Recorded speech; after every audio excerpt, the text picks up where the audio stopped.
I'm so happy to be here with you. We're here with Susie Armstrong. She's the Senior Vice President at Qualcomm for Engineering. Is that correct? That's correct. So, one of the interesting things about you, I think you've had several job titles since I've known you, but it's because kind of through your career, you've kind of gotten to a point where you have the brains for engineering and you're an engineer, but sometimes you move over into like the public space a little bit. I do. I actually moved in 2015. I moved into the policy group, government affairs, to bring that engineering and that product focus to the policy work. It's important because a lot of times the engineers and the policy people speak different languages, and so that's about the time that we met, which is why I know that. But I see that you have show and tell, and the first person we did an interview with here was Congressman Thomas Massey, and he brought some show and tell of his Klux capacitor, which I thought was unbelievable because it's really cool. He's got basically a super capacitor that moves like a hen cage around his property. However, I think you're going to win on the show and tell on the show and telemeter. Can you tell us what you have, and then I've got some questions that go into that. Sure. What I have here is probably the first smartphone on the planet. I came up with a simple way to access the internet from this phone, and we surfed the web on this little screen at the CTIA show in February of 1997. And so this, in many ways, is the first smartphone.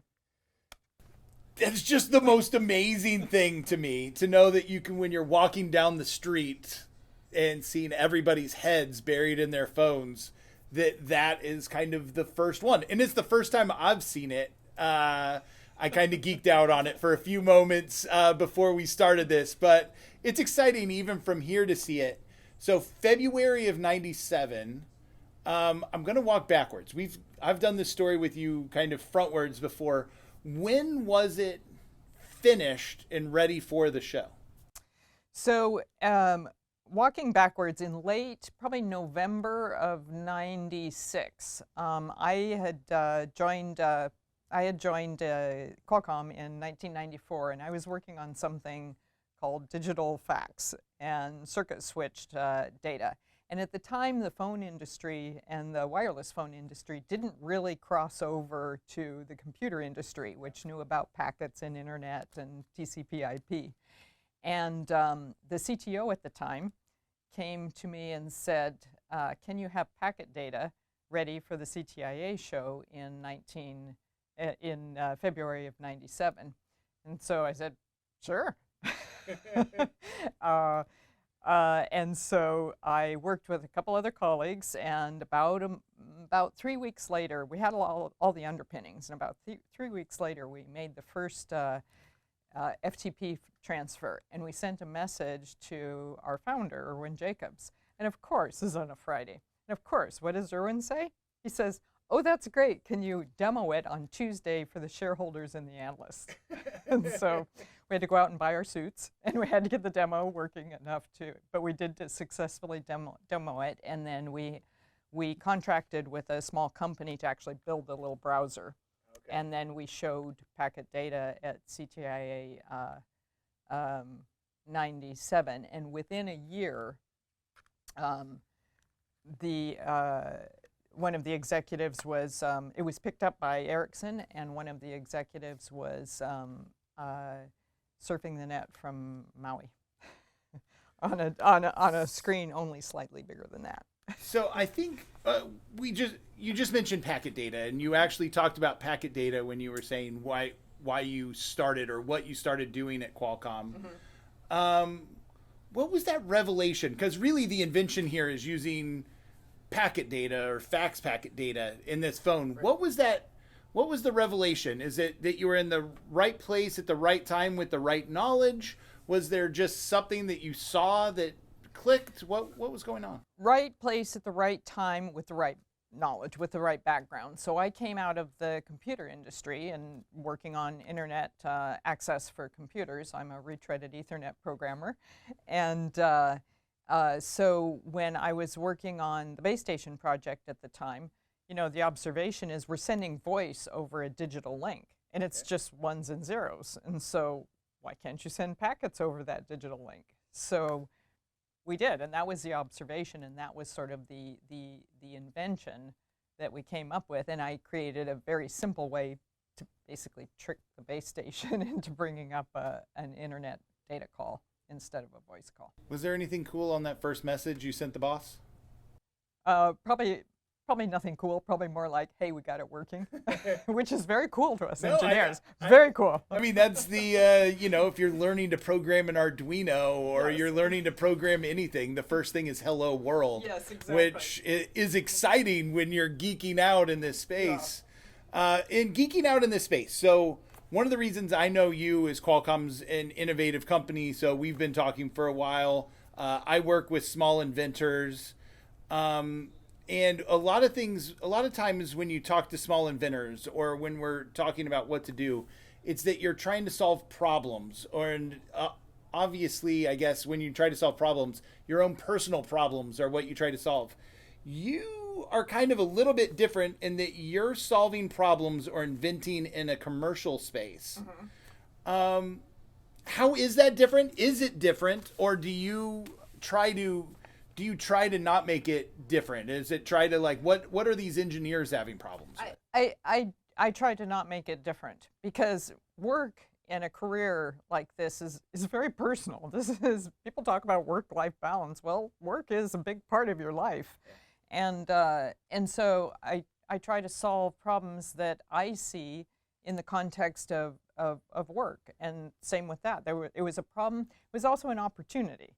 You realize that not only is there a problem to be solved, but there's an opportunity to bring something really, creative to life just because you have to, you happen to be in the right place at the right time with the right amount of knowledge and supportive people around you, colleagues to talk to, and sort of clever ideas. And so I turns out I've always worked for big companies, but I think the drive to create is very similar to when you're trying to create something to solve a problem of your own personally, because the problems at work are your personal problems. Is there anything you would go back and change about developing the smartphone? Would you say that I don't know. I was just thinking about it in that context. You're solving problems. You've now seen this kind of amazing invention kind of take shape and kind of move the world. And I know that you've layered inventions on top of this. I mean, we're now on to, Qualcomm was one of the leaders in 5G. Is there something that maybe would have changed at first that would have led to 5G faster, or are we following kind of an amazing trajectory that you could never have imagined? I think we're following an amazing trajectory that you can't plan for what's going to happen to some of these ideas. We actually, as I mentioned, maybe I mentioned before, we actually created the first MiFi device. This is a connector, a data connector. And so the first, when we sent that first call to Irwin Jacobs, or that first message to Irwin Jacobs, it was from a laptop connected to the base station, the first MiFi device. And I think, I didn't really, until we engaged with this little internet company that wrote a tiny browser for this screen, I didn't really think about the possibilities of surfing the net on this. And then it was really captivating. And we had no idea, absolutely no idea, what happens on this phone. No idea about a huge display. No idea about, combining with position location. Position location is actually another really interesting story. It's companies like Qualcomm. So we had acquired a position location company in the early 2000s, and we thought it was a really cool technology, position location, and we worked with them to do cell-assisted GPS, which gives you much more accuracy. But it's like you carry that capability in your chipset, and it's expensive to carry. And it wasn't, we knew it was really cool, but there weren't, all these apps, Uber and such. There weren't very many takers of it, and we but we knew if we built it, they will come. It's just like with packet data. If you build it, they will come. And the first usage of cell-assisted GPS was E911, emergency 911, and then you started getting applications. And then 3G gave yield to 4G, and you got the speeds and the latency enough to do, you know, Uber and you know, Lyft and these kinds of things that combine positioning with the actual data flow. So, you know, you build it and they will come, and it's a leap of faith, and it takes a leap of faith on the part of the company as well. Just because it's a big company doesn't mean, you know, they can afford to, you know, carry a lot of cost in the chipset and such. But that's been actually a really exciting piece of invention, is having companies like Qualcomm who support these ideas, developing these ideas way up front, without really knowing exactly how they're going to monetize them, and it happens.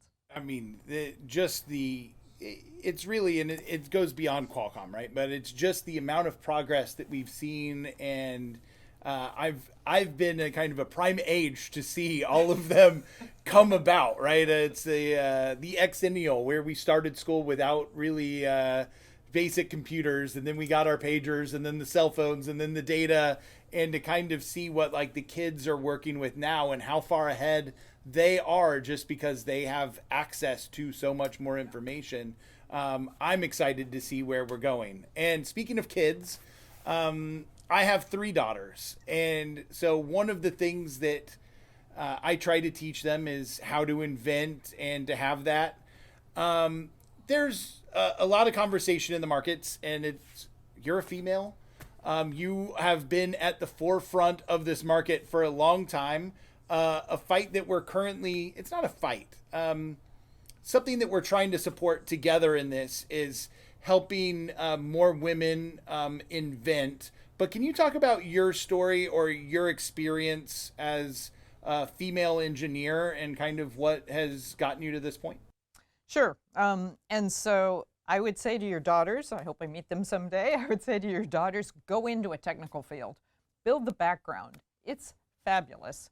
I had very supportive parents. They were, you know, they didn't really care what we were going to do, but we were going to go to college and we were going to do it. We were going to do it well. And so, and I also have worked for innovative companies that they don't care what you look like. They care if you can get the job done, if you have creative ideas, if you can work with other people. And so I actually had really good experience with, you know, with where I am today and my trajectory here. And that doesn't mean that there aren't, you know, barriers to some people. But I would say to your, you know, I would say to your daughters, and I would say to other women in the field, build the background. And, you know, I was a shy kid. Yeah, yeah. And don't worry about being shy, and don't worry about, you know, can I do it? People want you.